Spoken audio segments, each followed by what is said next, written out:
Engranando Marcha. Tu programa de motor en UPV Radio. Presentado y dirigido por Luismi Carmona.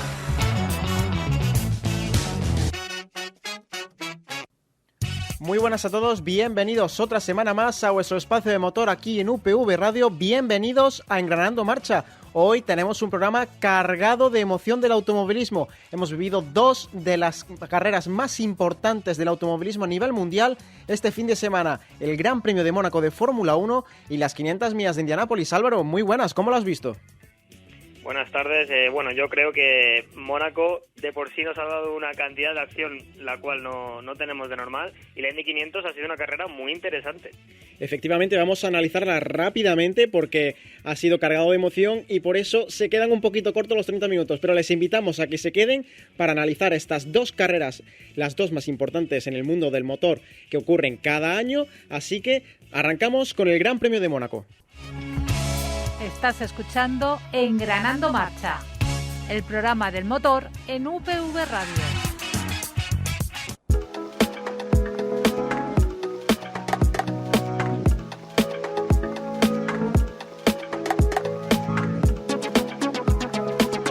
Abróchense los cinturones, que se van a apagar los semáforos.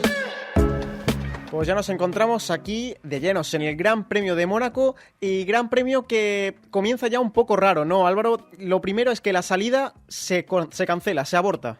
Bueno, yo al principio estaba rezando, digo, por favor que llueva. O sea, como llueva en Mónaco ya nos volvemos aquí locos y va a ser un carrerón. Pero claro, empezó a llover tanto que la organización decidió aplazar la salida. Efectivamente, lluvia bastante fuerte la que comenzó a caer en el territorio monegasco, y esto supuso que se tuviese que cancelar la salida, se diese unas cuantas vueltas de formación detrás del coche de seguridad, se descontase una vuelta y se decretase bandera roja. Y esto nos hizo tener que esperar durante casi 50 minutos a que la carrera se reiniciase, pero sorprendentemente sin que se comprobase el estado de la pista por parte del coche de seguridad. Bueno, menos mal que esto no fue a más y no derivó en un Spa 2021 en el cual no tuvimos ni siquiera carrera.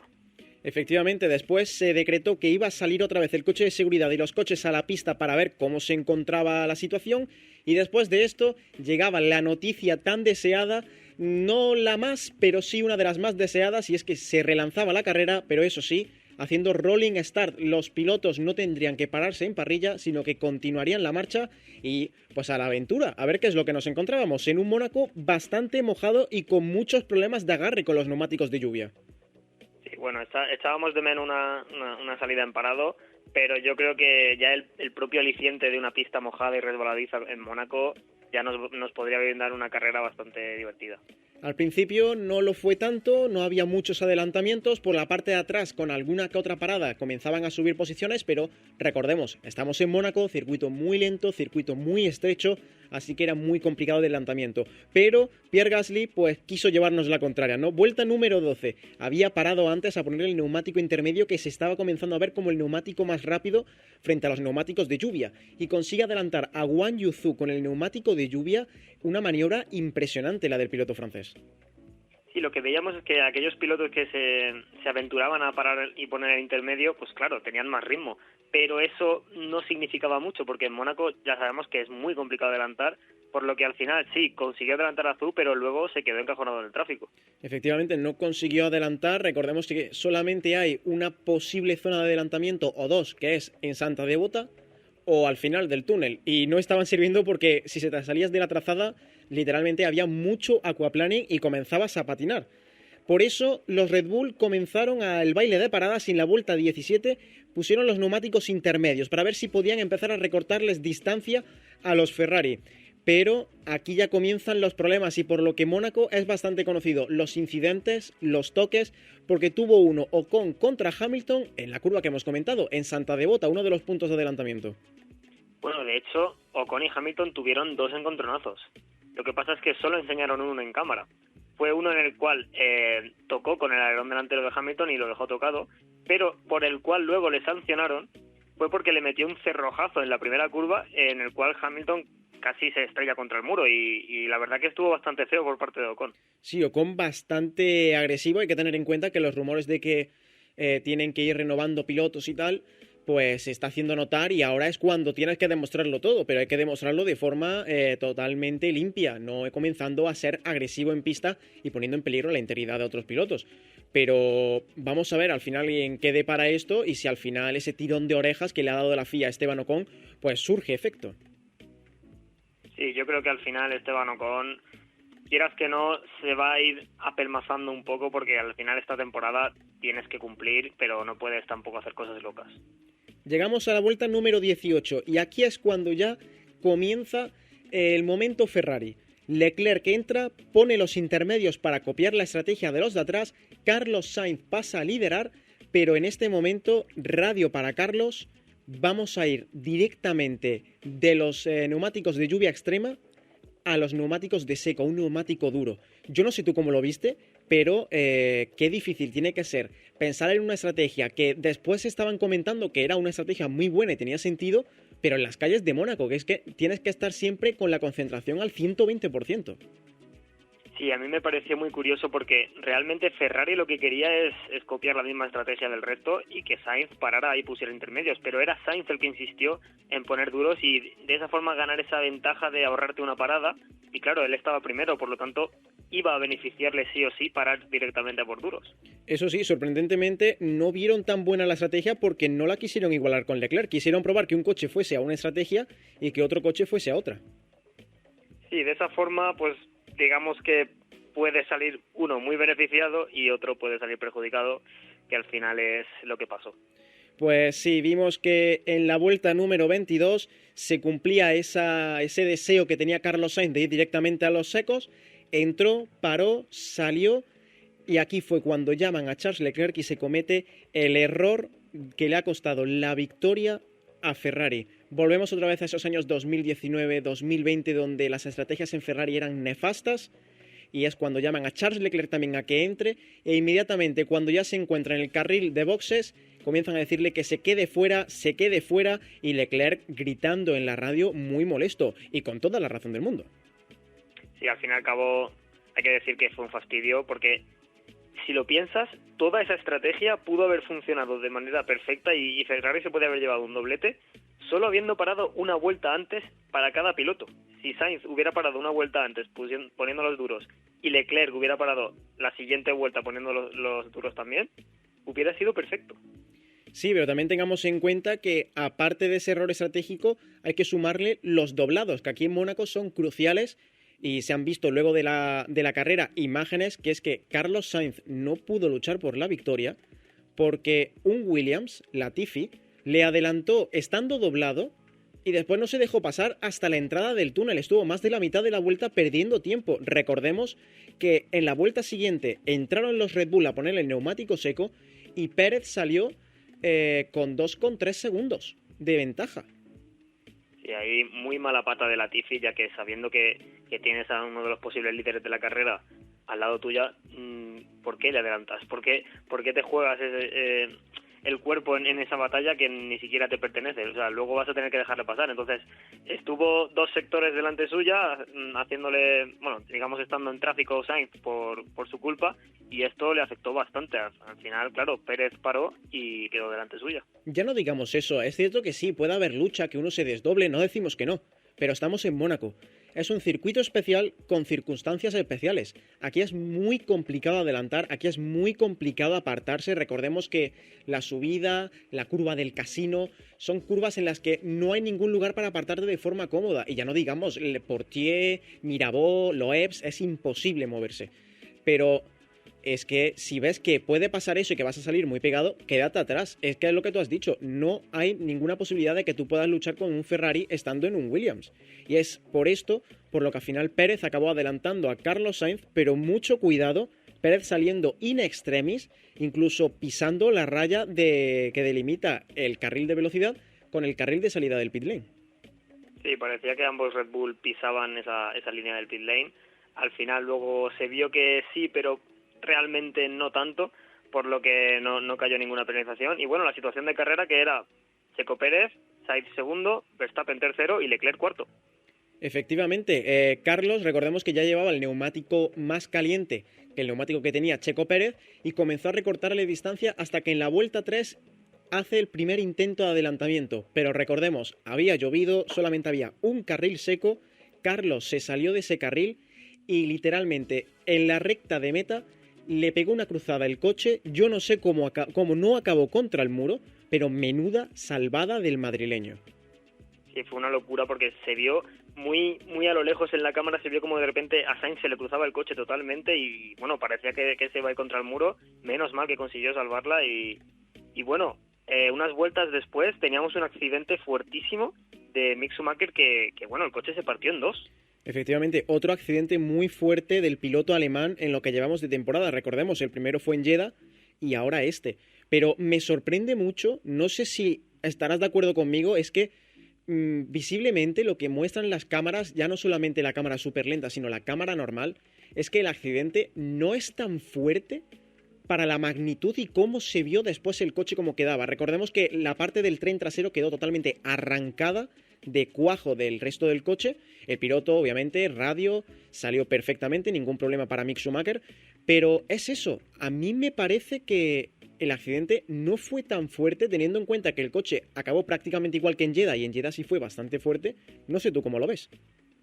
A ver, al final un accidente de un Fórmula 1 suele ser bastante fuerte siempre. ¿Qué pasa? Que vemos el coche partirse en dos o partirse en muchos trozos y parece que es una locura, que eso no debería pasar, pero es cierto que al final el coche está absorbiendo esa energía del golpe y por lo tanto no se la está transmitiendo al piloto. Entonces digamos que en cierta manera es una buena señal.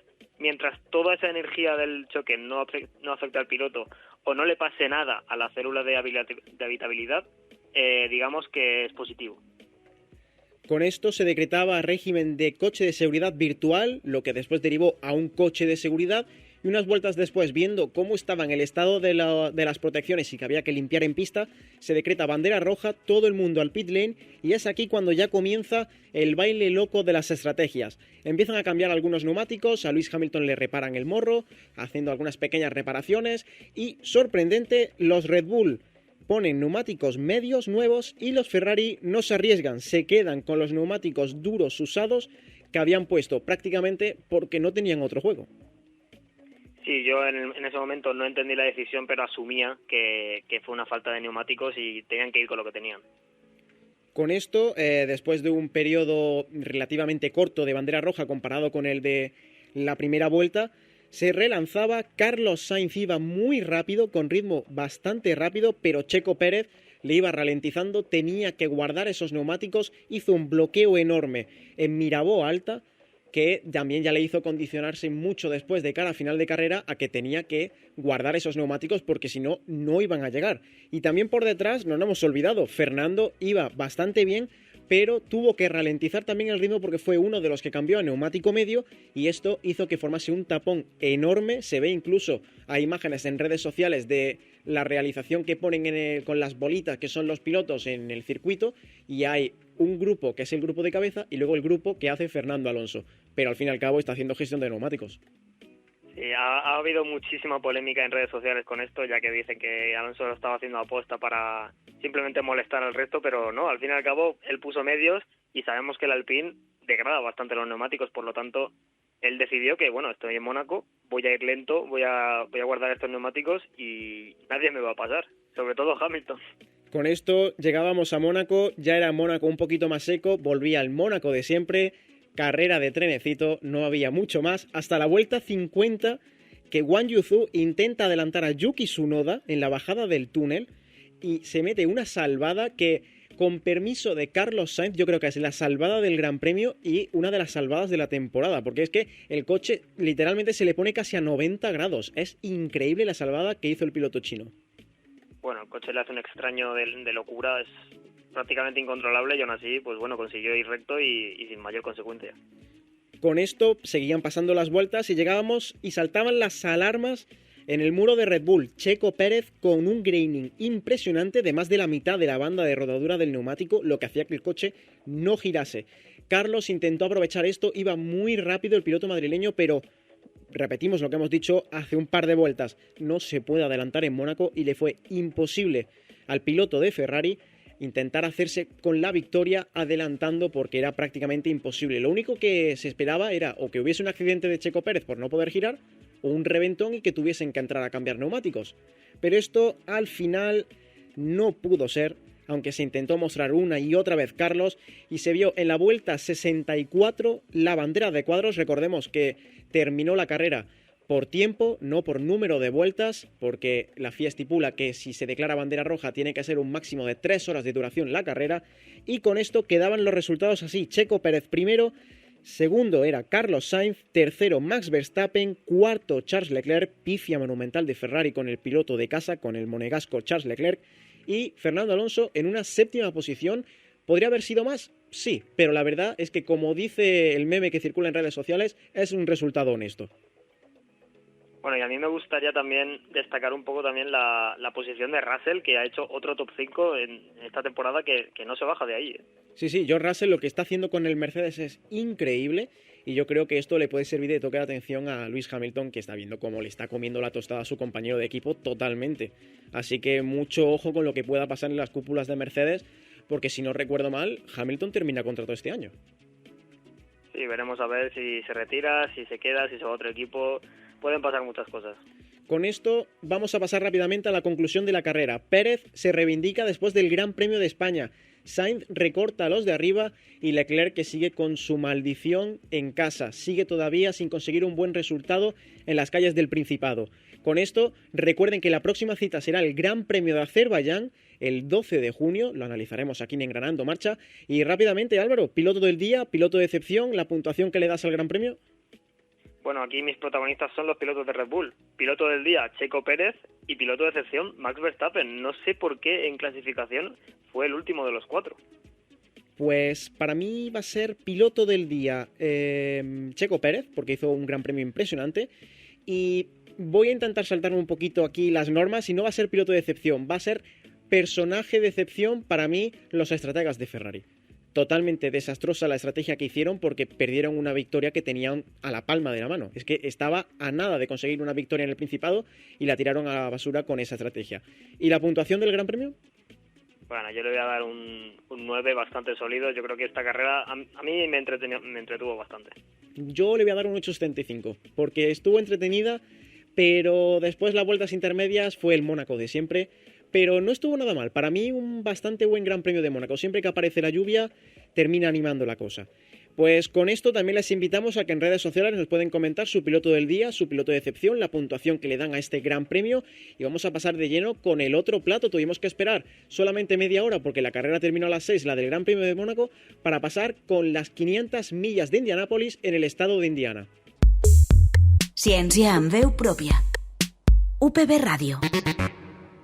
¿Te has perdido alguno de nuestros programas? ¿Quieres escucharnos si no te llega la FM? ¿Quieres tener la actualidad de la UPV al momento y en tu móvil?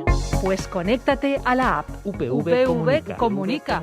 Es gratuita y podrás leer la actualidad de la Universidad Politécnica de Valencia, escuchar en streaming UPV Radio, ver las noticias más destacadas de la UPV, escuchar cuando quieras nuestros programas en Radio a la Carta. Toma nota y descarga la app UPV Comunica. Visítanos, Lee, mira y escucha UPV Radio Televisión. Sigue Engranando Marcha. Alinea la dirección y prepara para arrancar en UPV Radio.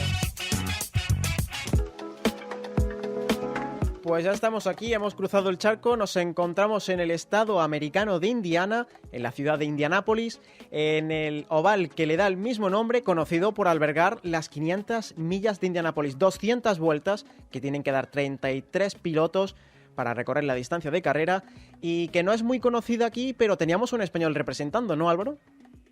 Claro, Alex Palou, que hizo una clasificación brillante y se colocó en esa segunda posición, tenía claras opciones de ganar la carrera, al igual que teníamos también a Scott Dixon y a Piquet, ¿no? Este piloto también de McLaren. Efectivamente, eran los 3 favoritos para conseguir esa victoria, y en la salida lo normal en la IndyCar El que va primero siempre al final acaba siendo carne de cañón porque tiene a 32 pilotos detrás cogiéndole el rebufo y esto lo aprovecha Alex Palou para colocarse primero, pero luego comienza el baile de rebufos. Sí, aquí la gente se va turnando para ir ahorrando gasolina, te dejo pasar, luego yo paso y así se van turnando, aunque no sean del mismo equipo, para no gastar tanto.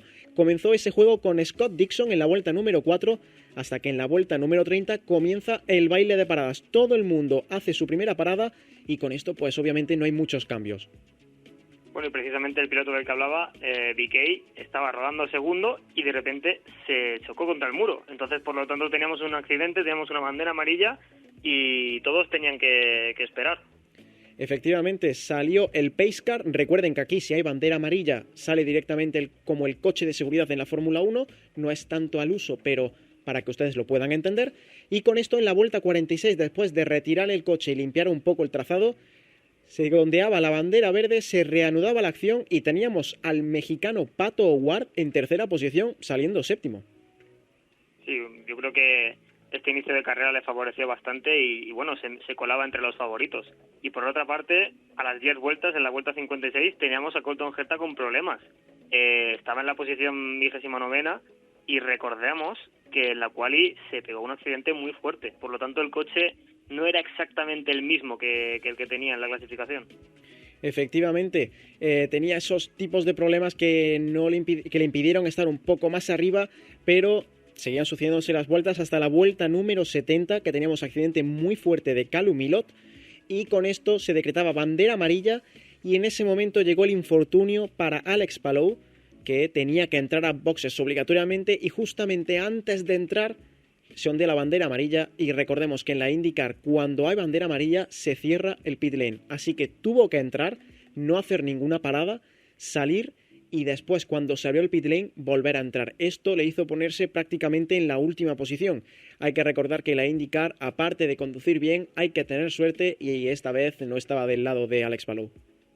Bueno, en este periodo hizo un total de 3 paradas. La primera con el infortunio de la bandera amarilla, la segunda por obligatoriedad del combustible, se iba a quedar sin combustible, por lo tanto tenía que parar sí o sí, y la tercera fue la parada en la cual cambió neumáticos, que es la que hicieron todos.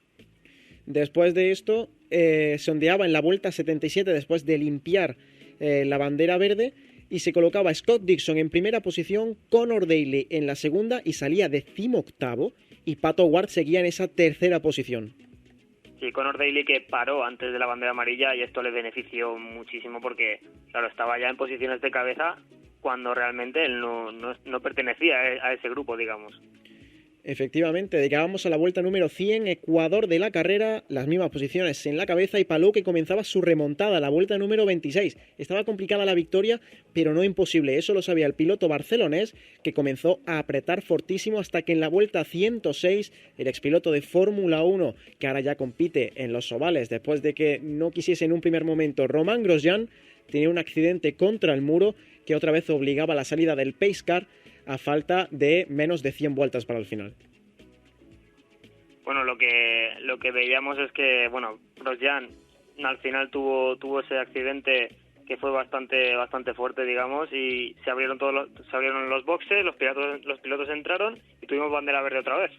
Efectivamente, teníamos otra vez a Scott Dixon en primera posición, aquí se ha habido cambio, Pato O'Ward en la segunda posición y Conor Daly en la tercera. Palou seguía su remontada, 20ª posición, también aprovechando un poco yendo a contrapié con la cantidad de combustible que llevaban, las ruedas, así que iba un poco jugando a ver qué es lo que podía ocurrir. En la vuelta 145 comenzaban las penúltimas paradas, con esto se ponía Pato O'Ward en la primera posición, segundo Scott Dixon, tercero Rosenqvist y Palou en la 17ª posición. Seguía remontando el piloto barcelonés sin parar. Y ahora recordemos, entramos en las últimas 50 vueltas de la carrera, que son una carrera totalmente distinta. La gente toma más riesgos, aquí hay más accidentes, también pueden ser un poquito más agresivos porque hay que jugárselo todo en esas últimas 50 vueltas. Y esto supuso el accidente de McLaughlin que provocó otra salida del Pace Car. Bueno, pasado este periodo de Pace Car, Sato se la jugaba poniendo combustible pronto por si había otra bandera amarilla. En ese caso no tendría que volver a parar, ya que podría ahorrar combustible. Efectivamente, después de esto, en la vuelta 158 se ondeaba la bandera verde, Palou seguía remontando posiciones y se coloca en la 12ª. Y aquí, pues es como hemos comentado, la parte más importante de la carrera. En la 161, Palou adelanta a Ed Carpenter, se colocaba en la 11ª posición. Y en la 178 comienzan las últimas paradas que van a realizar los pilotos. Aquí, quien hubiese parado antes, pues también tendría que haber parado un poquito más, intentando también esperar, como comentaba Sato, una bandera amarilla que al final llegó bastante tarde, pero al final todo el mundo tuvo que pasar de nuevo por la calle de boxes. Y el que yo creo que se va a acordar de esto es Scott Dixon, porque en la vuelta 179 entra en los boxes cruzado. Recordemos que el coche es totalmente asimétrico, por lo tanto, si se aplica una frenada muy fuerte, hace un extraño y no se sabe cómo va a manejarse el coche en frenada. Y esto le supuso un exceso de velocidad en la calle de boxes que hace que tenga una sanción de drive-thru, tendrá que pasar de nuevo por el carril y esto le hizo caer hasta la 26ª posición, perdiendo totalmente la victoria y quedando doblado a una vuelta. Esto supone un poquito lo que es la definición del automovilismo y sobre todo de carreras tan rápidas como las 500 millas. Es que en un abrir y cerrar de ojos te puedes quedar fuera totalmente de la victoria. Sí, al final cualquier cosa que te pase va a afectar completamente a tu carrera y sobre todo si estás en las primeras posiciones, cualquier penalización, lo que sea, siempre va a hacer que estés fuera. Con esto pasaba a ser los primeros virtuales Rosenqvist, Ericsson y Pato O'Ward. Con esto también Rosenqvist realizaba su parada, se colocaba el piloto sueco Marcus Ericsson en la primera posición. Alex Palou realizaba su última parada pasando a ser 10º y en la vuelta 194 nos echamos las manos en la cabeza porque Jimmy Johnson tiene un accidente, pisa bastante el apron y se va contra las protecciones por perder la trasera y con esto pensábamos que aquí iba a acabar la carrera detrás del coche de seguridad, que iba a ser victoria de Marcus Ericsson, pero nos sorprende la realización con bandera roja. Se cancela toda acción en pista, se suspende y dieron que iba a continuar la carrera con 3 vueltas para decidir quién iba a ser el ganador de la edición número 106 de las 500 millas de Indianápolis. Y bueno, la situación de carrera para el final quedaba espléndida. Teníamos primero a Ericsson, segundo a Pato O'Ward, tercero a Tony Kanaan, un veterano de la IndyCar, cuarto Rosenqvist, quinto Rossi, sexto Pagenaud, séptimo Conor Daly y octavo a Palou. Recordemos que aquí no estaba nada decidido, como hemos comentado al principio, el primero es carne de cañón porque comienzan a entrar con el rebufo y te adelantan fácil. Aquí literalmente del primero al quinto al sexto podían estar luchando por la victoria y por el podio, por ejemplo, Alex Palou lo tenía bastante fácil también para luchar. Con esto comenzaban las 3 últimas vueltas. Comenzaba una vuelta detrás del pacecar y se relanzaba la carrera haciendo Ericsson unos zigzags que yo creo que les daría algo a los de la FIA si ven eso en la Fórmula 1 para intentar así evitar el rebufo, como hemos comentado, y consigue aguantar sorprendentemente. Y en la vuelta 200, Pato O'Ward lo intenta, pero Marcus Ericsson consigue defender increíblemente la posición y con esto, bandera amarilla. Tenemos un accidente y con esto terminaba así las 500 millas de Indianápolis y se proclamaba como ganador de la 106 edición de esta carrera histórica Marcus Ericsson, expiloto de Fórmula 1, que conseguía dominar en el óvalo de Indianápolis y celebrarlo con leche. Sí, a mí me gustaría comentar lo que decía Pato O'Ward después de la carrera y es que lo tiraron todo para tener sobre todo mucha velocidad a punta porque el equipo Ganassi, el equipo en el que están Marcus Ericsson, Scott Dixon y Alex Palou tienen un coche muy rápido y por lo tanto O'Ward precisamente prepararon el coche para tener mucha velocidad a punta, pero aún así en ese último momento en el que parecía que O'Ward podía ganarle la posición, Marcus Ericsson mantuvo el pie a tabla y le aguantó la posición. Eso sí, vimos a Chip Ganassi que no ganaba como propietario de un equipo desde el año 2012 las 500 millas, totalmente eufórico. Pocas veces se le había visto así al propietario del equipo y bueno, también aprovechando le pidió la botella de leche porque recordemos que en Indianápolis se celebra con una botella de leche, no con champán, y también le pidió la botella y también estuvo bebiendo un poco, así que muy contento el dueño del equipo. Y bueno, el que podría haber también bebido de esa botella de leche podría haber sido Alex Palou, pero bueno, tuvo mala suerte, al final esa parada le arruinó completamente la carrera y terminó en una 9ª posición que, bueno, ni tan mal, fue una remontada sólida. Efectivamente, recordemos que sale como líder del campeonato de la IndyCar Marcus Ericsson, que Alex Palou ha conseguido salvar un poco los muebles después de esa remontada. Qué mala suerte tiene el español en las 500 millas. Recordemos que se quedó a las puertas de la victoria el año pasado y este año, por un error de suerte, no ha sido ningún error propio hecho, sino ha sido un error por pura suerte, no consiguió llevarse la victoria siendo claro favorito. Pues con esto les animamos a que también le pongan nota a estas 500 millas de Indianápolis, porque recordamos que Engranando Marcha no solamente es Fórmula 1, sino también otros deportes, otras categorías del mundo del motor, podríamos decir. Así que recuerden que pueden en Twitter e Instagram dejarnos sus impresiones de la carrera y nosotros las leeremos claramente. Creativitat amb veu pròpia.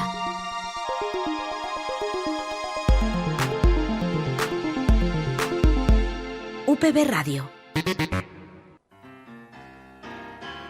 Solo jazz. Punto Jazz. El mejor jazz. En UPV Radio, los jueves a las 10 de la noche. Y si te lo pierdes, los lunes a la 1 del mediodía. Aquí en UPV Radio, 102.5 de la FM. Y por internet, radio.upv.es. Punto jazz. Punto Jazz.